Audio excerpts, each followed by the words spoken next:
할렐루야, 좋은 아침입니다. 오늘도 말씀으로 하루를 시작합니다. 슬기로운 아침 시간 베드로전서 5장 말씀입니다. 사람은 참 묘한 존재인데요. 왜냐하면 두 발을 땅에 딛고 살아가지만 눈은 언제나 저 높은 하늘을 바라보기 때문입니다. 무슨 뜻일까요? 하늘을 본다라는 것은 눈에 보이는 현실을 넘어서 영원한 가치를 향한다는 의미이고, 땅에 발을 딛고 있다라는 것은 죄악으로 가득한 이 세상에서 분투하며 살지만 먼지를 묻히고 살 수밖에 없는 불완전한 현실을 말하는 것입니다. 다시 말해, 하늘을 본다, 땅에 발을 딛고 있다, 이 말을 간단히 하면 현실에 발을 딛고 있지만 이상을 향해 있다라는 말로 바꿀 수 있어요. 현실과 이상이요. 여러분은 이상과 현실 사이에서 주로 어떤 것을 선택하시죠? 어떤 이들은 당장 먹고 사는 현실이 급해 보이지 않느냐며 이상을 추구하는 것에 대해서 사치라고 비웃기도 합니다. 하지만 우리는 신앙인입니다. 그리스도인이에요. 그래서 달라요. 우리도 분명 땅에 발을 딛고 삽니다. 하지만 우리의 마음은 하나님 나라에 두고 있는 소수의 사람들이죠. 남들이 우리의 삶을 볼 때 고단해 보이기도 할 것이고, 굳이 손해를 보며 살아가는 것이 온당한가라고 의문을 품을 수도 있습니다. 그러나 하늘의 가치를 품은 사람들에게는 세상에 줄 수 없는, 경험할 수 없는 보람과 의미가 있기에 고단해도 괜찮습니다. 교회도 같은 맥락에서 생각하면요, 땅에 뿌리를 받고 있는 동시에 하나님 나라의 가치를 추구하고 사는 공동체입니다. 그래서 오늘 베드로는 바로 이러한 교회의 정체성을 일깨우며 우리가 발을 딛고 있는 이 현실 세계를 어떻게 살아가야 하는지를 가르쳐주고 있어요. 13절 말씀입니다. 택하심을 함께 받은 바벨론에 있는 교회가 너희에게 문안하고 내 아들 마가도 그리하니라. 아멘. 좀 독특한 표현이 있는데요. 베드로는 당시 성도들의 공동체를 가리켜 바벨론에 있는 교회라고 불렀습니다. 사실 이스라엘 사람들에게 바벨론은 생각하고 싶지 않은 그런 몸소리치는 장소예요.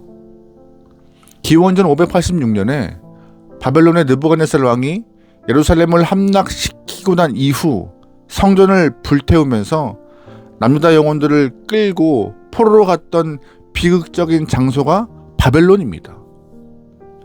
그런데 베드로는 당시 성도들이 살고 있는 로마를 바벨론이라 부르고 있어요. 왜냐하면 로마 제국이 과거의 바벨론처럼 교회를 핍박하고 하나님을 대적했기 때문입니다. 이 표현에는 중요한 의미가 담겨 있어요. 교회는요, 세상과 완전히 격리된 섬이 아니라는 것입니다. 교회는 로마라는 거대한 제국의 틀 안에, 다시 말해서 바벨론이라는 척박한 현실 속에 뿌리를 낼 수밖에 없는 운명을 가졌다는 것입니다.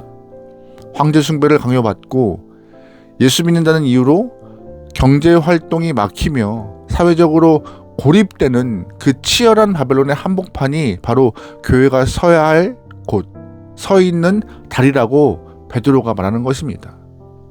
마찬가지예요. 우리는 바벨론과 같은 세상에서 살아가지만 그 속에 동화되지 않고 하나님 나라의 가치를 지켜내는 사람들입니다. 세상이 어떠하든 주변이 뭐라 하든 우리는 이 척박한 현실 속에서 믿음의 뿌리를 내리고 있는 영혼임을 잊지 않았으면 좋겠습니다. 그럼 바벨론과 같은 세상에서 교회가 살아남기 위하여서 가장 먼저 필요한 것은 무엇일까요? 바로 내부의 단합입니다. 외부의 압박이 거셀수록 공동체 안에 사랑과 질서가 중요해요. 그래서 베드로가 먼저 장로에게 권면해요. 여기서 말하는 장로는 직분을 넘어서 공동체의 어른을 의미합니다. 2절 말씀이에요. 너희 중에 있는 하나님의 양무리를 치되 억지로 하지 말고 하나님의 뜻을 따라 자원함으로 하며 더러운 이득을 위하여 하지 말고 기꺼이 하며 맡은 자들에게 주장하는 제사를 하지 말고 양무리의 본이 되라. 아멘. 한마디로 베드로가 어른들에게 했던 말은 꼰대가 되지 말라는 말을 장부하고 있어요. 무슨 말이에요? 억지로 권위 내세우지 말고 자신의 이익을 챙기지 말고 젊은이들과 새신자들에게 삶으로 본을 보여라는 말입니다. 어른들의 말과 행동이 일치할 때 교회는 단단할 수 있다라고 베드로가 선포한 거였어요. 그러면서 동시에 베드로는 젊은이들에게 당부합니다. 5절 말씀이에요. 젊은 자들아, 이와 같이 장로들에게 순종하고 다 서로 겸손으로 허리를 동이라. 하나님은 교만한 자를 대적하시되 겸손한 자에게는 은혜를 주시니라. 아멘. 이것은 단순히 맹목적인 복종을 말하는 것이 아닙니다. 교회 안에서 세대 간의 갈등, 빈부의 갈등을 없애라는 거예요. 바깥 세상, 즉 바벨론에서 이미 충분히 상처받고 온 성도들이 교회 안에서조차 갈등과 분열을 경험하고 있다면 얼마나 비참하겠습니까?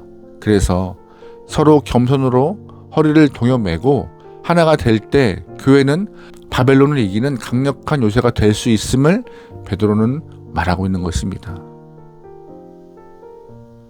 그럼 여러분 질문 하나 드려볼까요? 바벨론에 사는 성도들에게 가장 큰 적은 무엇일까요? 세상에서 살고 있는 성도의 가장 큰 적이요, 바로 염려입니다. 당시 황제 숭배를 거부하면 장사할 수도 없었고 아이들을 학교에 보낼 수도 없었습니다. 내일은 어떻게 먹고 살까는 생존의 문제가 실질적 공포였어요. 그래서 베드로는 이렇게 선포합니다. 7절 말씀이에요. 너희 염려를 다 주께 맡기라. 이는 그가 너희를 돌보심이라. 아멘. 이 말씀은 베드로가 예수님께 직접 배운 산상수훈의 핵심입니다. 공중의 새도 먹이시고 들의 백합화도 입히시는 하나님께서 바벨론의 한복판에서 믿음을 지키는 당신의 자녀들을 어찌 외면하시겠느냐 라는 확신의 말인 것이죠. 하지만 주의할 것이 있습니다. 염려는 주께 맡기되 정신은 바짝 차려야 하는 것입니다. 8절이에요. 근신하라 깨어라 너희 대적 마귀가 우는 사자같이 두루다니며 삼킬 자를 찾나니. 아멘. 우리가 염려에 사로잡혀 영이 잠들어 있을 때 사단은 그 틈을 타서 우리를 집어삼킨다고 말하고 있어요. 염려는요, 하나님께 맡겨야 합니다. 하지만 우리의 정신은 주의 말씀을 붙잡고 깨어 있어서 믿음으로 살아가는 것이 우리의 본분이며 자세이며 필요한 삶의 모습이라는 것이죠. 여러분, 그러기에 염려를 주 앞에 맡기시죠. 이 땅에서 많은 고민과 걱정거리가 있다 할지라도 주 앞에 맡기시고 우리는 현실 가운데 말씀을 부여잡고 믿음으로 살 때 주님이 이끌어 가실 것입니다. 아멘. 말씀을 맺겠습니다. 여러분, 우리가 살아가는 2026년 대한민국도 어떤 면에서 보면 바벨론과 같습니다. 성공과 돈을 숭배하라 강요하고 있고 믿음대로 살고 있는 우리들을 비웃고 있습니다. 우리는 이 땅에 발을 딛고 살기에 세상의 먼지가 묻고 먹고 사는 그 염려가 우리를 짓누를 때가 참 많아요. 그러나 잊지 말아야 합니다. 우리는 바벨론 안에 있는 교회입니다. 세상 속에 있지만 세상에 속하지 않은 하나님이 택하신 공동체예요. 장로들은 본이 되고 젊은이들은 순종하며 서로가 겸손으로 하나가 되어야 합니다.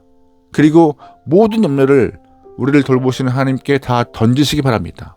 오늘 하루 우는 사자와 같이 달려드는 유혹 앞에서 근신하여 깨어있길 소망합니다. 비록 발은 땅을 딛고 있지만 우리의 눈은 영원한 하나님 나라를 바라보며 오늘도 바벨론 한복판에서 승리의 찬송을 부를 수 있는 지혜로운 믿음의 성도가 되기를 주의 이름으로 축원합니다. 아멘. 기도하시겠습니다. 사랑의 하나님, 우리의 현실은 바벨론에 있는 교회와 같은 줄 믿습니다. 하지만 나아갈 바를 알게 하신 주의 뜻을 깨닫고 이 땅에서 지혜롭게 살아갈 수 있는, 믿음으로 살아갈 수 있는, 은혜로 살아갈 수 있는 주의 귀한 영혼들에게 인도하여 주시옵소서. 주를 바라봅니다. 말씀을 듣겠습니다. 주를 향하여 발을 떼겠습니다. 성령 하나님, 우리와 함께하여 주시옵소서. 모든 걸 맡기오며 예수님의 이름으로 기도합니다. 아멘.